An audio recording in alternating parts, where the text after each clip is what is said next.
ओम धन्वंतराय नमः। आज हम जानेंगे कि all India Ayurveda PG entrance test के लिए शारीर स्थान का रिवीजन हम कैसे करें और वो कितना इम्पोर्टेंट है। सुश्रुत संहिता में शारीर स्थान में 10 अध्याय है। चरक संहिता के शारीर स्थान में 8 अध्याय है और अष्टांग हृदय के शारीर स्थान में 6 अध्याय है। और अष्टांग हृदय शारीर स्थान में सिर्फ हमको मर्म को देखना है। तो सुश्रुत शरीर का 10 अध्याय और चरक संहिता का शारीर स्थान का 8 अध्याय। अगर हम ये 18 चैप्टर्स को देखते हैं तो इसके अंदर हमारा anatomy, physiology, gynaec and obstetrics और पेडियाट्रिक्स, इससे रिलेटेड जो शास्त्रीय रेफरेंस है वो हमको मैक्सिमम 95% हमको यहीं से मिलता है। और इससे निश्चित क्वेश्चन आता है और एक अच्छा अमाउंट में क्वेश्चन आता है। सपोज सुश्रुत शारीर स्थान का 10 चैप्टर से और चरक शरीर का 8 चैप्टर से अगर हम ये दो संहिता का 18 अध्याय को पढ़ लेते हैं तो आप ये मान के चलो आपको 5 क्वेश्चन तो मिलेगा ही मिलेगा। 5 क्वेश्चन मीन्स 20 मार्क, 20 मार्क्स आप गेन कर रहे हो और 20 मार्क्स में आपका जो रैंक है वो अनएक्सपेक्टेड राइज होगा। तो इसीलिए सुश्रुत शारीर स्थान इज वेरी इंपॉर्टेंट, क्योंकि शारीर सुश्रुत श्रेष्ठ। तो चरक शरीर से कंपैरेटिवली क्वेश्चन कम आता है, लेकिन सुश्रुत शरीर से मोस्ट क्वेश्चन आता है और 4 क्वेश्चन तो कम से कम आता ही आता है। प्रथम अध्याय का नाम है सर्वभूत चिंता शरीर, जिसमें कि हमको देखना है अष्ट प्रकृति। जैसे कि पहले हमने आपको बताए हैं कि जो लास्ट मोमेंट रिवीजन में द मोस्ट इम्पोर्टेंट टॉपिक्स हमको टच करना है और उसको कंफर्म करना है, कंक्रीट करना है, उसको कंफ्यूज स्टेट में नहीं रखना है। Then only you can assure your selection. तो फर्स्ट पॉइंट इज अष्ट प्रकृति, जिसके अंदर आता है अव्यक्त महान अहंकार और पंच तन मात्रा। रेस्ट जितने रहे वो सारे षोडश विकार है, एकादश इंद्रिय और पंच महाभूत ये रहे षोडश विकार में। 13 प्रकाशमान तत्व या अधिदेवता का वर्णन हुआ है, जिसके अंदर आप पढ़ेंगे बुद्धे ब्रह्मा, अहंकारस्य ईश्वर, मनस चंद्रमा, सूत्रस्य दिशा, है ना। तो पायोर मित्र, तो ये सारे पादयो विष्णु, अहंकारस्य ईश्वर, तो ये सारे बहुत इंपॉर्टेंट है। ये जो 13 प्रकाशमान तत्व है इसको देखना है। पंच महाभूत और त्रिगुण के जो समन्वय है द मोस्ट इंपॉर्टेंट है। सत्व बहुल आकाश, रज बहुल वायु, तम बहुल पृथ्वी। सत्व रज बहुल अग्नि, सत्व तम बहुल आप। वेरी इंपॉर्टेंट, याद रखना है। नेक्स्ट इज योर शुक्र शोणित शुद्धि शरीर। इस अध्याय का नाम आपको बता रहा है क्या यहाँ पर वर्णित है, शुक्र शोणित शुद्धि। इसका अर्थ है शुक्र दोष, शोणित दोष और उसको शुद्ध कैसे करेंगे, तो इसके बारे में यहीं पर वर्णन हुआ। तो शुक्र दोष में दोष प्राधान्य और चिकित्सा, जैसे कि आप देखेंगे तो वहां पर एक है कुणपगंधी, एक है ग्रंथि, एक है पुतिपुय, एक है क्षतक्षण, एक है क्षीण, है ना। फिर से बता रही हूं, एक है कुणपगंधी, एक है क्षीण और एक है पुतिपुय और एक है ग्रंथि। तो ये 4 बहुत इंपॉर्टेंट है। तो इसमें दोष क्या रहेगा, इसका चिकित्सा क्या होगा। तो ऐसे ही आर्तव दोष में भी जो इंपॉर्टेंट है उसमें दोष क्या है और उसका चिकित्सा क्या है, इंपॉर्टेंट है वो। शुद्ध शुक्र शुद्ध आर्तव का लक्षण है वहां पर, उसको हमको देखना है। जैसे कि अच्छा स्फटिक जैसा स्वरूप है शुद्ध शुक्र का, क्योंकि शुक्र एक मल रहित धातु है, इसलिए वो स्फटिक जैसा है। स्फटिक का अर्थ क्या है, स्फटिक एक उपरत्न है और उसका एक सिनोनिम है धौत शिला, निस्तुष रत्न, ये सब स्फटिक का सिनोनिम है। निस्तुष, धौत शिला, इसका अर्थ है कि ये बिल्कुल उसके अंदर मलिनता नहीं है। तो शुद्ध शुक्र, तो उसका स्वरूप होगा क्या ना, स्फटिक जैसा। और उसी अध्याय में शुद्ध आर्तव के लक्षण भी बताए।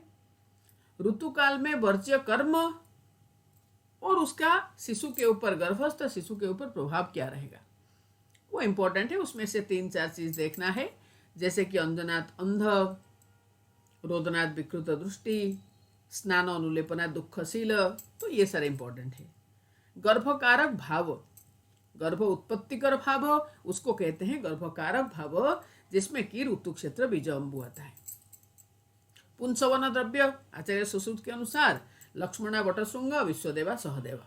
तो ये 4 ही पुंसवन द्रव्य है। क्षीरेण अभिसुत्य 3 बिंदु या 4 बिंदु डालना है। पुत्र काम के लिए दक्षिण नासापुट और पुत्री काम के लिए वाम नासापुट, non स्टिबेट।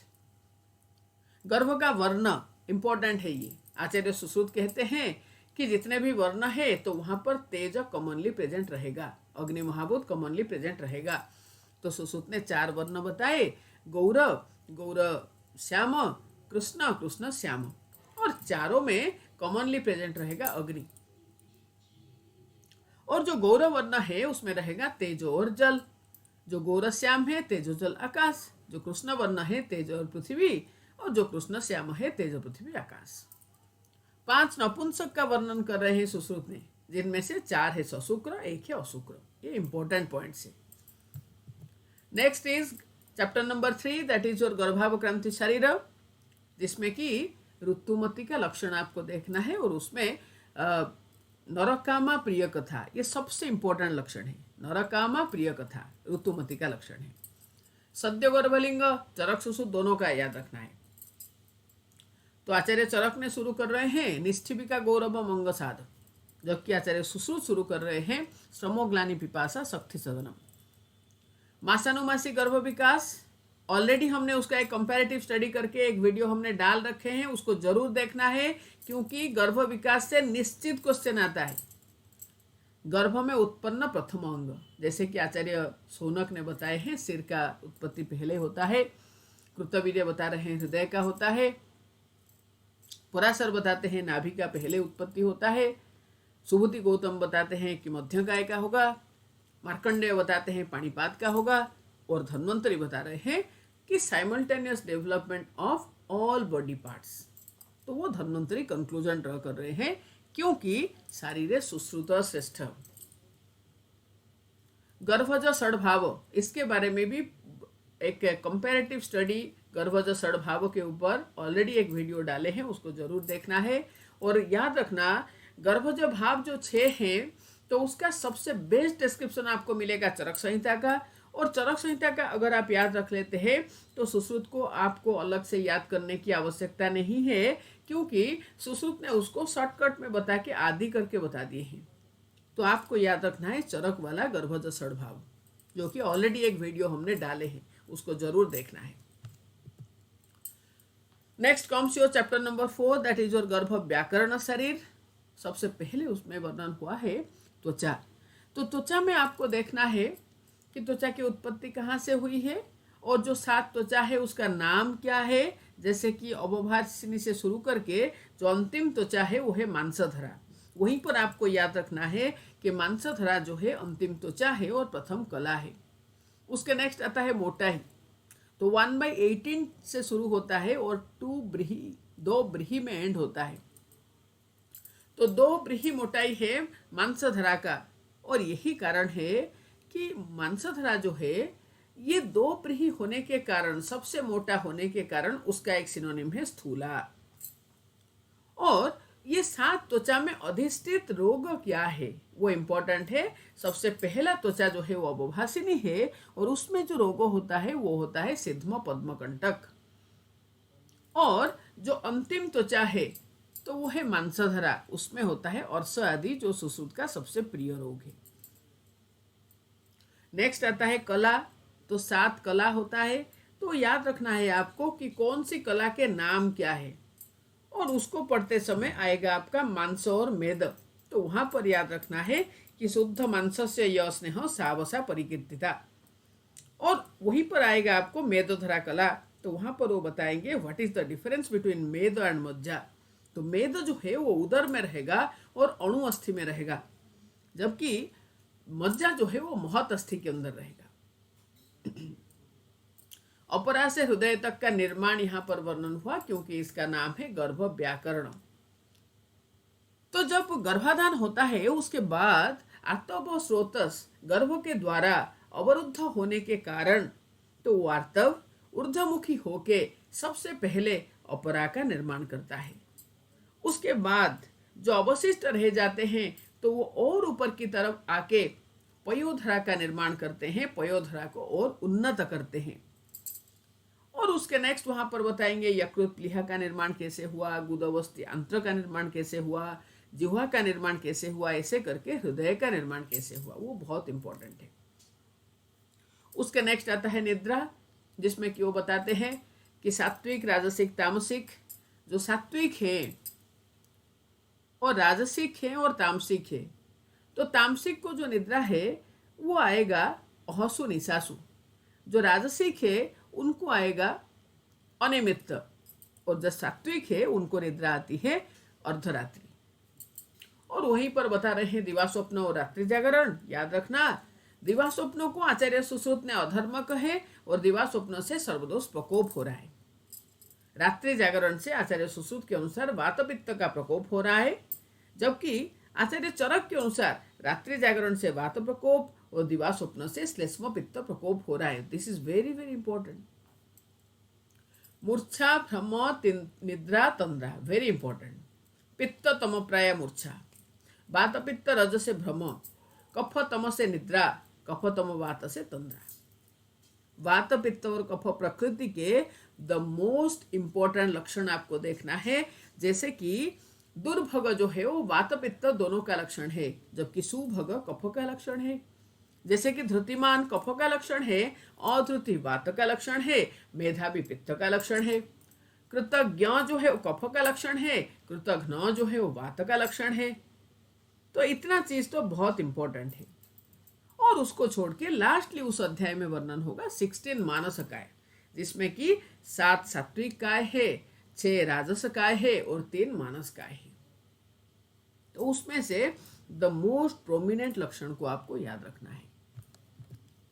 Next is chapter number 5, that is शरीर संख्या व्याकरण शरीर, जिसमें कि सबसे पहला श्लोक जो है वो गर्भ का परिभाषा क्या है और शरीर का परिभाषा क्या है उसके बारे में वर्णन करता है। जहां पर हम पढ़ेंगे कि आत्म चेतना अवस्थितम, आत्म प्रकृति विकार समुचितम, तो ऐसे करके उसको गर्भ को डिफाइन कर रहे हैं। और उसके बाद the most important thing is, जब तक पंच महाभूत अपने अपने कर्म को नहीं करते हैं और षडंग का निर्माण नहीं करते हैं, तब तक हम उसको शरीर नहीं कह सकते।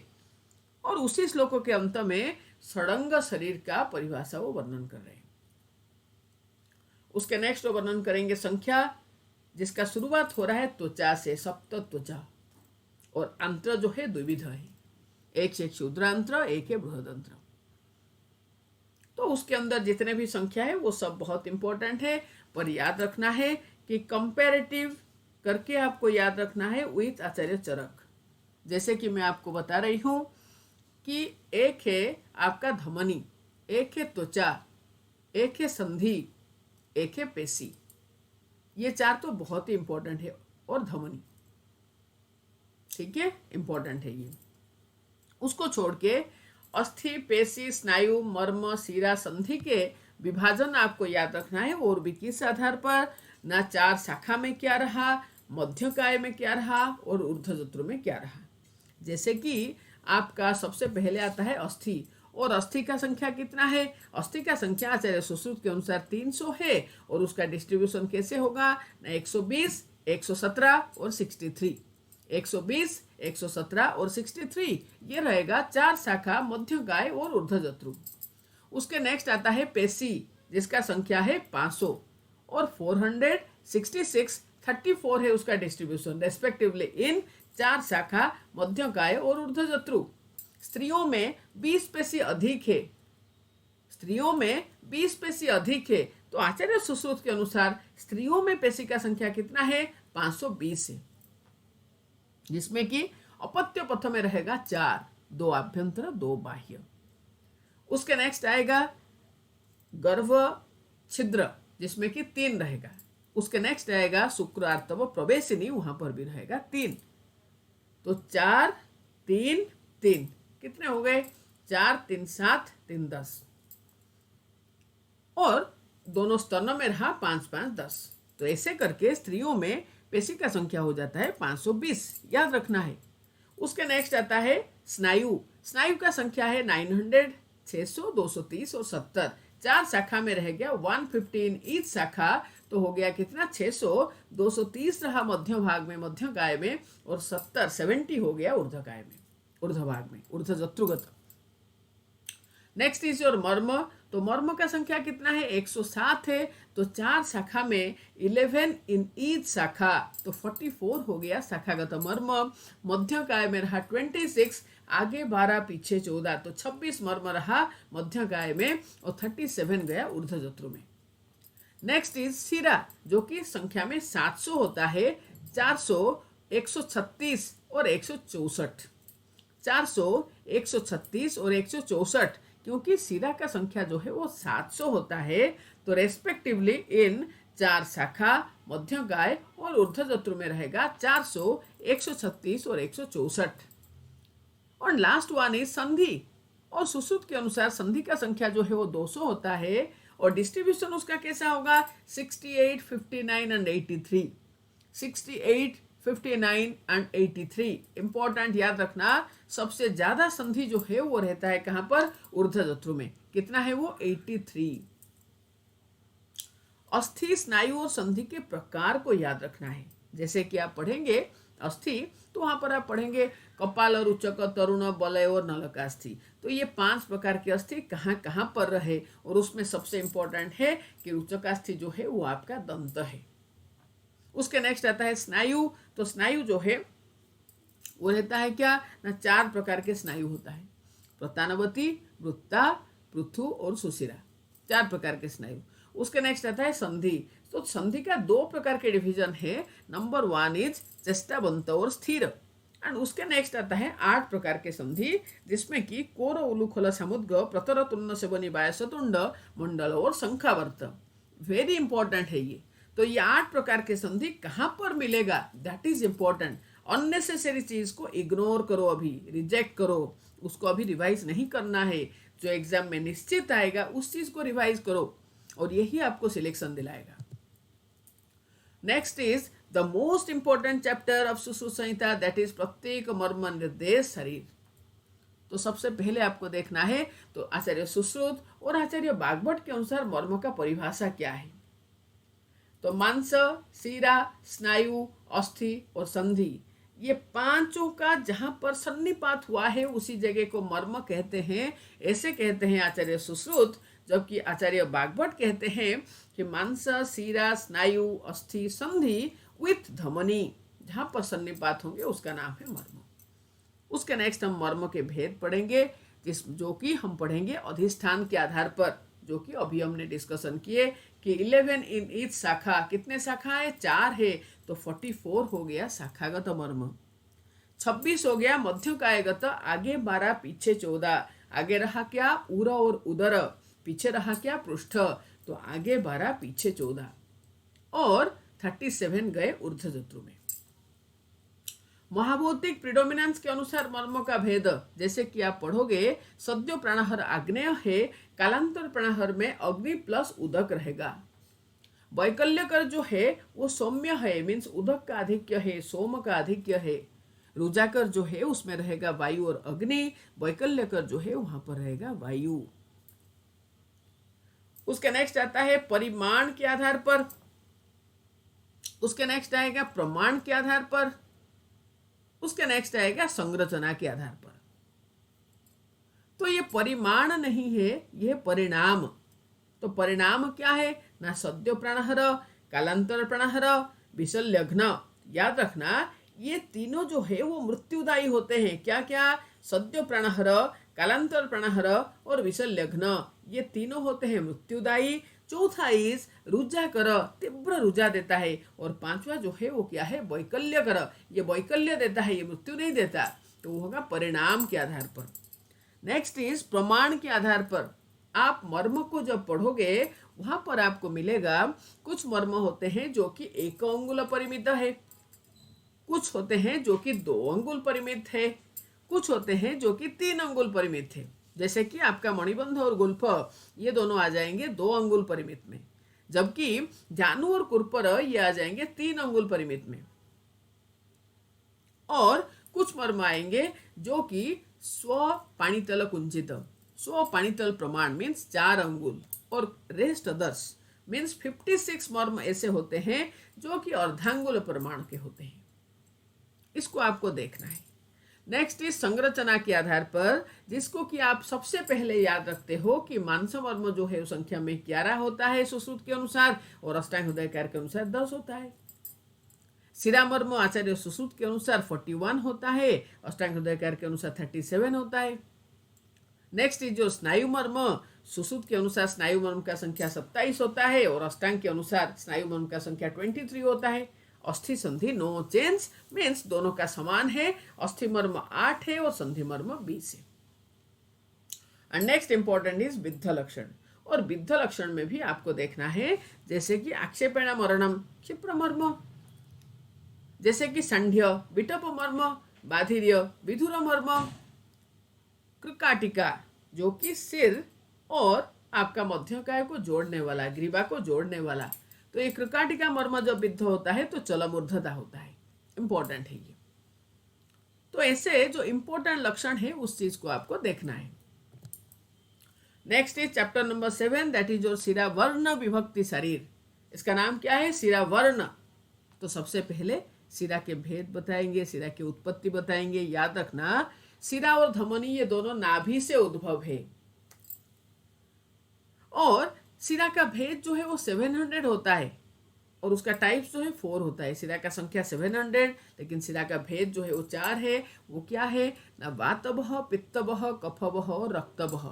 इंपॉर्टेंट इज शिरा वर्ण, क्योंकि उसका अध्याय का नाम क्या है? शिरा वर्ण विभक्ति शरीर। सबसे पहले आता है वातवः शिरा, तो उसका वर्ण कैसा है? अरुण वर्ण। पित्तवः शिरा, उसका वर्ण कैसा है? नील वर्ण। कफवः शिरा, उसका वर्ण कैसा है? गौर वर्ण। और रक्तवर्ण शिरा, उसका वर्ण कैसा है? रोहिणी वर्ण। और ये जो वातवः, पित्तवः, कफवः, रक्तवः है, वो मूल शिरा होते हैं, और ये संख्या में 40 होते हैं। मीन्स वातवः 10 है, पित्तवः 10 है, कफवः 10 है और रक्तवः 10 है। फिर ये जो 10 वातवः, पित्तवः, कफवः, रक्तवः है ना, ये आगे जाके डिवाइड होते हैं 175 ईच, 175 ईच। तभी जाके वो टोटल बनेंगे कितने? 700 शिरा। उसके नेक्स्ट आपको देखना है कि अवैध शिरा कितने हैं। तो अवैध शिरा जो है वो 98 होते हैं। 16, 32, 50 है। मीन्स 4 शाखा में रहे 16, मध्यकाय में रहे 32 और ऊर्ध्वशत्रु भाग में रहे 50 अवैध शिरा। वो इंपॉर्टेंट है, याद रखना। नेक्स्ट इज जो चैप्टर नंबर 8, दैट इज जो शिराव्यध शरीर, जिसमें कि सबसे पहले वो बता रहे हैं स्थान भेद से वेधन। मीन्स जो मांसलेशु अवकाशेशु, जो मांसल स्थान है वहां पर यवमात्रम विद्येत, यवमात्र वेधन करना है। बाकी जो कंडीशंस रहा क्या ना, अन्येषु मीन्स जो मांसल नहीं है और अस्थि के ऊपर, तो ये दोनों जगह में हमको करना है अर्धयव। और सेकेंड स्टेज में जहां पर वो बता रहे हैं कि जो मांसल स्थान है उसको छोड़ के बाकी जो जगह है, तो वहां पर आइदर अर्धयव करो या फिर ब्रीहिमात्र करो, लेकिन करोगे किससे ना? ब्रीहिमुख से करना है। और अस्थि के ऊपर जो शिरा रहा उसका जो वेधन करोगे वो अर्धयव करोगे, लेकिन करोगे किससे? कुठारिका से करना है। उसके नेक्स्ट आता है कि कौन से रोग में शिराव्यध कहाँ करोगे। तो सारे चीज को रटने की कोशिश नहीं करना, जो इम्पोर्टेंट है, जो क्वेश्चन आता है उसी के ऊपर ज्यादा फोकस करना, कि क्वेश्चन आएगा उसको गलत नहीं करना। सबसे पहले वो बताए हैं पाददाह से लेके पाददारी तक, जिसके अंदर आपका विचर्चिका रहा, पादहर्ष रहा, वातकंटक रहा, विसर्प रहा, तो ये सारे रोगों में क्षिप्र से 2 अंगुल ऊपर हमको शिराव्यध करना है। स्लीपद के बारे में आचार्य सुश्रुत कहेंगे कि वातज, पित्तज, कफज 3 प्रकार के स्लीपद है। गुल्फ से 4 अंगुल ऊपर, गुल्फ से 4 अंगुल नीचे, और पाद अंगुष्ठस्थ शिरा को वेधन कर देना है। ऐसे स्लीपद के बारे में कहे गृध्रसी और विश्वाची। तो आचार्य सुश्रुत ने जो निदान स्थान में वर्णन करे हैं, तो उसको हम नेक्स्ट वीडियो में देखेंगे कि निदान स्थान का रिवीजन में हमको किस चीज को ध्यान देना है। तो इन दोनों का संप्राप्ति लगभग समान है, बस डिफरेंस ये है गृध्रसी लोअर लिम्ब का रोग है, विश्वाची अपर लिम्ब का रोग है। That is the difference only. तो गृध्रसी में हम शिराव्यध करेंगे जानु से 4 अंगुल ऊपर या 4 अंगुल नीचे वाला शिरा को। विश्वाची में करेंगे कि ये कुरपर संधि के 4 अंगुल ऊपर या 4 अंगुल नीचे वाले शिरा को, क्योंकि वो अपर लिम्ब का है। प्लीहोदर यकृदल्युदर, तो प्लीहोदर में कहेंगे वाम बाहु कुरपर संधि आभ्यंतर शिरा को वेधन करना है। यकृदल्युदर में कहेंगे दक्षिण बाहु कुरपर संधि आभ्यंतर शिरा को वेधन करना है। और वहीं पर बताएंगे कास और कफ जो उदर में भी ऐसे ही करना है, इसी स्थान में करना है। नेक्स्ट कम्स योर तृतीयक एंड चतुर्थक। तृतीयक में करना है त्रिक संधि मध्यगता, चतुर्थक में करना है अधस्कंद।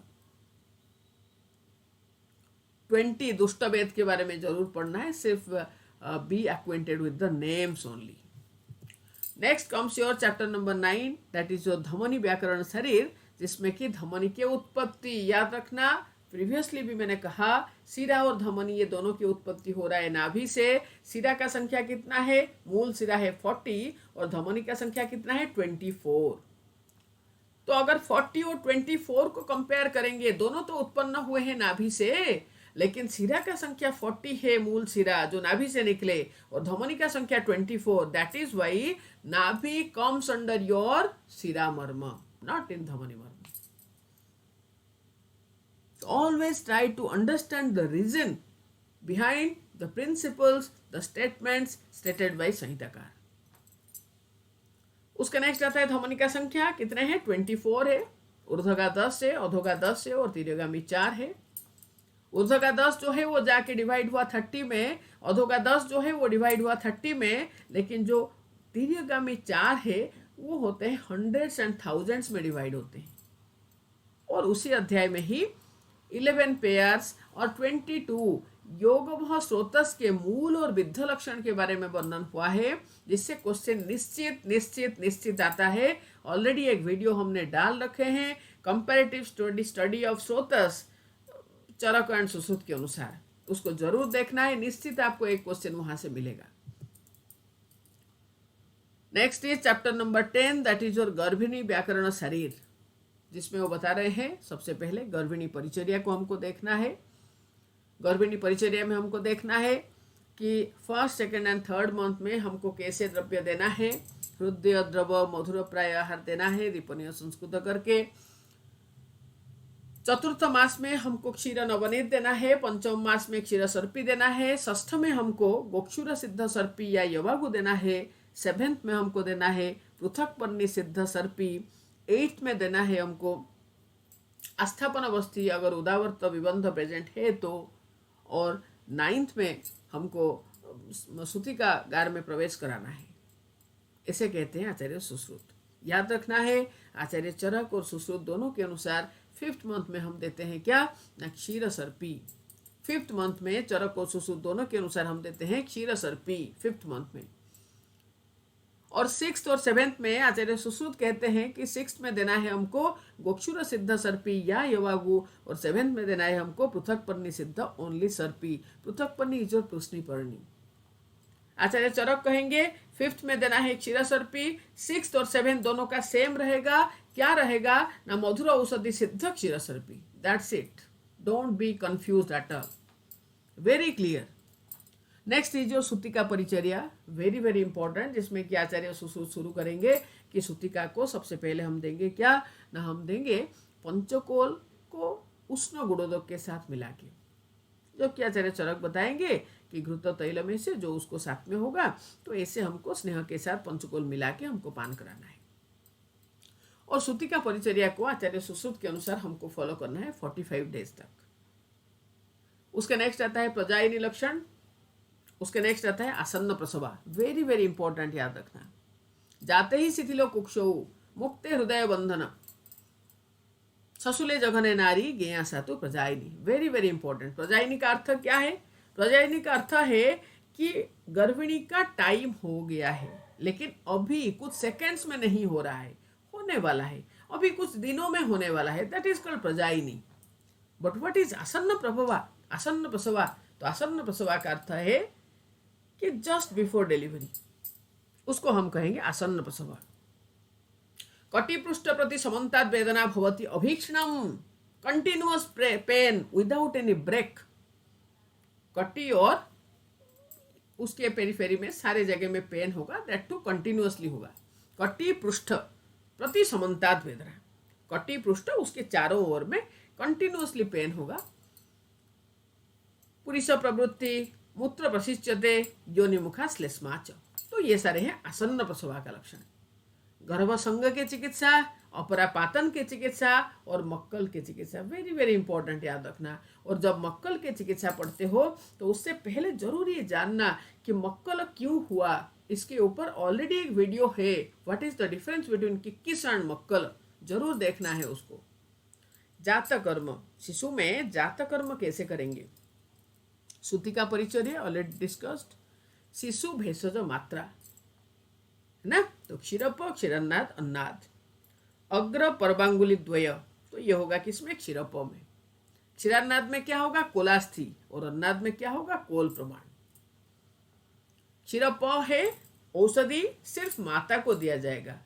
क्षीरान्नाद है औषधि माता और शिशु दोनों को दिया जाएगा। अन्नाद है औषधि सिर्फ शिशु को दिया जाएगा।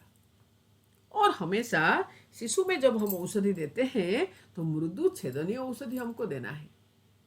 गर्भिणी व्यापक चिकित्सा, जैसे कि वहां पर वो बताएंगे कि अगर हमने डिलेड एज में मैरिज हुई है तो वहां पर अगर डिलेड एज में प्रेगनेंसी होती है तो क्या क्या गर्भिणी व्यापक हो सकता है और उसके चिकित्सा हमको कैसे करना है। This is not very much important, फिर भी एक बार देख लेना। गर्भस्रावहर योग, लास्टली वहां पर वर्णन हुआ है गर्भस्रावहर योग, जिसमें वो बता रहे हैं स्टार्टिंग हो रहा है कहाँ से? मधुक शाकबीज से, और एंड हो रहा है कहाँ पर ना? 8th में हो गया कपित्थ, 9th में हो गया मधुक अनंत, और 10th में हो रहा है क्षीरसुंठी।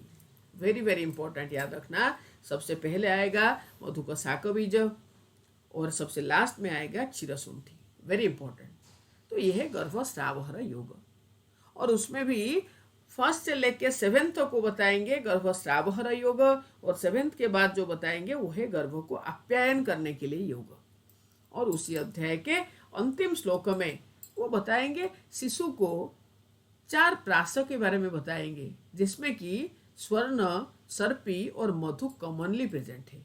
इंपॉर्टेंट है, याद रखना। 4 प्रास है वहां पर जो कि नवजात शिशु को कराया जाता है, और उसमें कॉमनली प्रेजेंट रहेगा क्या? स्वर्ण भस्म, सर्पी और मधु। That is all about your Sushruta शारीर स्थान, जो कि शारीर सुश्रुत श्रेष्ठ। अगर वहां पर सुश्रुत का क्वेश्चन है, शारीर स्थान का क्वेश्चन है और आचार्य का नाम मेंशन नहीं हुआ है, then you have to answer आज पर सुश्रुत शारीर स्थान, क्योंकि शारीर सुश्रुत श्रेष्ठ। Wish you all the best, God bless you, good luck.